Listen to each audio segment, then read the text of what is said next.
So today's video, meron akong ipapakilala sa inyo isang prop firm. Ito ay currently isang sikat at reliable and titingnan natin kung ano yung mga features, mga offers na binibigay nito na wala sa iba. So upwards mga Lodi Cakes, Mentor Neil here, and today pag-uusapan natin ang Funded Next. So, nakikita nyo ngayon sa screen nyo, nandito tayo sa fundednext.com. So, sino nga ba itong Funded Next? So, itong Funded Next mga Lodi Cakes, bagay ng sabi ko kanina, isa itong prop firm, no? So, meaning na nagpo-provide ng capital para sa mga tao na gustong mag-trade ng mas malaking capital. So, alam naman natin na most of us nagtitrade tayo, napakaliit lang ng capital natin kasi yun lang ang kinikita natin. What if sabihin ko sa inyo na pwede kayo mag-trade ng thousands or hundred thousands of dollars pa yan gamit ang pera ng iba. So, kilalanin muna natin yung Funded Next. Itong Funded Next ay currently 195 plus na yung bansa na kino-cover nila. Meron na silang $51 million total payout. Tapos yung average payout time nila kapag nagwi-withdraw ka na ng profit mo is 5 hours.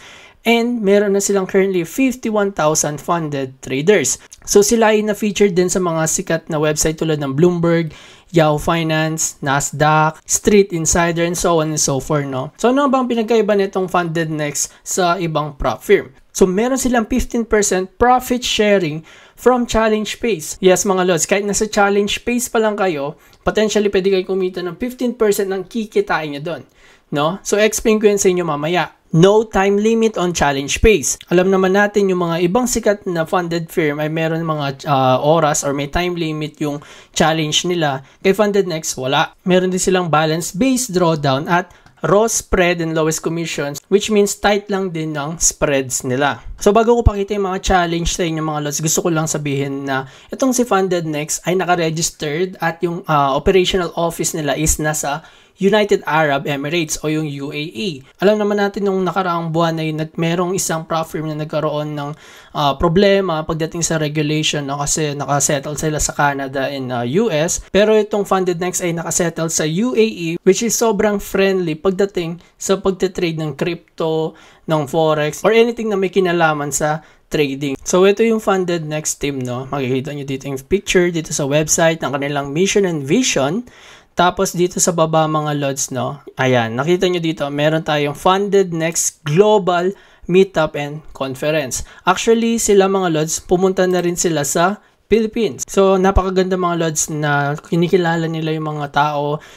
Bumibisita sila sa iba't ibang bansa, no? I think nakabisita na sila sa Philippines, sa Thailand, and Nigeria. So, I believe meron pa silang mga susunod na global meetup. So, stay tuned lang kayo dito sa YouTube channel nila at sa website para makapag-participate din kayo dito sa kanilang global meetup. Yan. So, pag-uusapan na natin ngayon yung tatlong klase ng challenge nila. So, meron silang evaluation, meron silang express, tsaka meron silang stellar. Ang pinakasikat dito mga lods ay yung stellar kasi explain ko sa inyo dito. So pag pumunta kayo dito sa baba, tapos kinlik nyo itong compare our challenges, makikita nyo to, no? Para mapag-compare nyo yung tatlong klaseng challenge at ano yung mas better para sa inyo.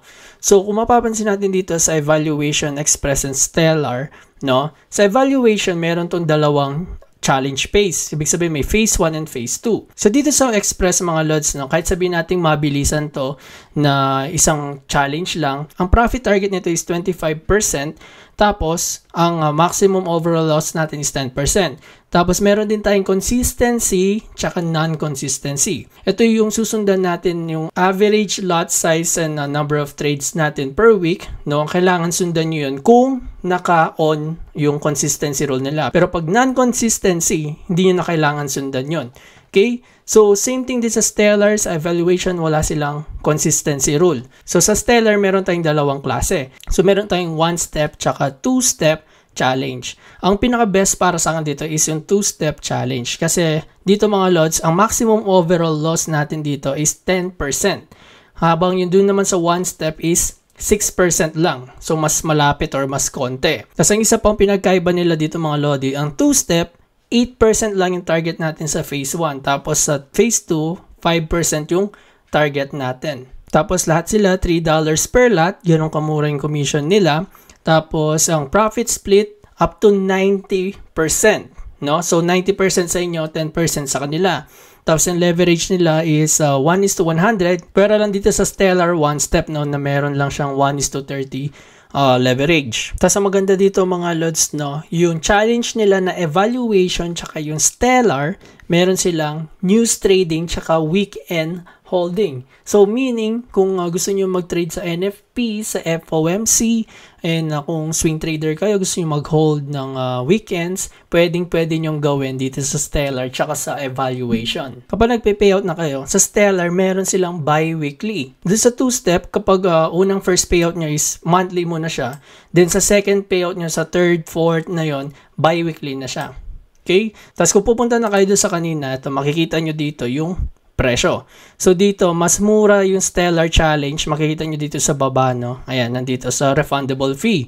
Ibig sabihin, kapag nanalo kayo, napanalunan yung challenge, refundable itong babayaran yung fee. Okay? Tapos makikita nyo pala dito sa taas, meron tayong platform 4 or 5. So meaning ito yung MT4 or MT5. So depende kung anong ginagamit nyo doon.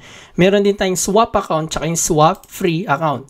So I suggest na kung intraday or scalper kayo, I suggest na mag-swap account na lang kayo kasi hindi nyo naman kailangan i-hold yung trades. Ang swap free account, ito yung para sa mga trader na nag-hold ng positions nila overnight. So ito yung mga nag-hold ng mga swing trader, mga positional trader, and kapag swap free account, mas mahal siya compare sa swap account. So makikita nyo lahat ng pricing dito. So ito yung pinagkaiba ng Funded Next sa mga sikat na prop firm. So makikita natin dito na yung meron silang profit sharing from challenge phase pa lang ng 15%. So itong 15% na to mga lods, kapag napasa mo yung challenge, yung 15% ng kinita mo dun sa phase 1 or kung may phase 2 man, yung 15% ng total combination nun, mapupunta sa'yo kapag napalaki mo ng 5% yung funded account mo. So kapag napasa mo yung challenge, tapos meron ka pang 5% gain dun sa funded account na mismo, yung 15% ng kinita mo dun sa challenge phase, ibibigay sa'yo. So yung profit target nila mas mababa compared dito sa dalawa. Tapos, ang maganda pa dito, no, meron silang account reset option, meron silang one-step challenge, tsaka meron silang free competitions compared dun sa other sikat na prop firm. Meron din silang global meetup, habang yung iba wala. Tapos yung jurisdiction nila is UAE, which is maluwag sila pagdating sa mga pagtitrade, pag-invest sa market. Tapos yung pinaka-lowest package price nila is yung 6K account na $49 lang. Tapos dito kapag meron pa kayong gustong tanong or inquire, dito sa baba makikita nyo yun. No? Andito yung Funded Next support nila. Ayan, so i-chat nyo lang dito kung ano yung kailangan nyo tanong. Meron din silang Discord group, no? Punta kayo sa baba, tapos join lang kayo sa community, mapa-Discord man or Facebook. So ngayon nakikita nyo sa screen nyo ngayon, ito yung current Funded Next account, no? So makikita nyo na yung spread nila sobrang baba compare sa other prop firm. And currently, kapag bumili na kayo, makikita nyo dito yung dashboard nyo. So dito makikita nyo yung account, which is ito yung mga binili nyo account, no? Ito yung active account. Tapos dito sa competition, makikita nyo yung mga free competition na kahit sino pwedeng sumali. Kapag nanalo kayo dito, pa nag-register kayo, tapos nanalo kayo, then meron kayong libreng funded challenge account. So kung medyo kapos pa yung budget nyo, pwede nyo i-try itong competition, di ba? At least dito libre lang, walang mawawala sa inyo, and may chance pa kayong manalo ng funded account. Tapos maganda pa dito mga lods, meron silang utilities, meron silang mga indicator, meron silang manager na pwede nyong i-execute yung mga trades nyo with precision. Meron din silang trading journal dito, no, na pwede nyo gamitin habang nagtitake kayo ng challenge. Meron din silang news calendar, no, na makikita natin yung mga heavy news. Nandito yung help button nila. And lastly mga lods, no, kung pupunta tayo dun sa Trustpilot, no, ito yung kung saan nakikita natin yung mga reviews ng isang company, kahit anong company pa yan, and legit to, makikita natin yung Funded Next. So, verified sila, and makikita nyo dito na meron silang 4.7 stars. Okay? So, pagpunta nyo dito, mababasa nyo lahat yung mga comment ng other trader na sumubok sa Funded Next. So overall, masasabi ko na napakaganda ng offer na itong Funded Next para sa mga aspiring traders. Kung saan makikita natin dito yung flexibility ng pricing, yung reliability nila pagdating sa mga tools, sa mga kailangan natin, pati yung kung gaano ka-tight yung spreads nila, pati yung commission, tsaka yung paggagalante nila na meron kang 15% profit share dun pa lang sa challenge nila. For more information mga lods, visit lang kayo sa fundednext.com. Nandito yung frequently asked questions, and join lang kayo sa mga community nila sa Facebook, Twitter, Instagram, YouTube, no, nandito lahat, no. And meron din silang chat support service para sa mga questions yun na gustong masagot. Tapos, meron akong coupon code na MentorNeil, no? Yan, nakalagay sa baba, no? MentorNeil, itatype nyo yan pag bibili na kayo ng account. So, para meron kayo 7.5% discount sa challenge na papasukan nyo. I hope na malaking tulong to sa inyo mga lods, and I wish na makapasa kayo sa challenge account.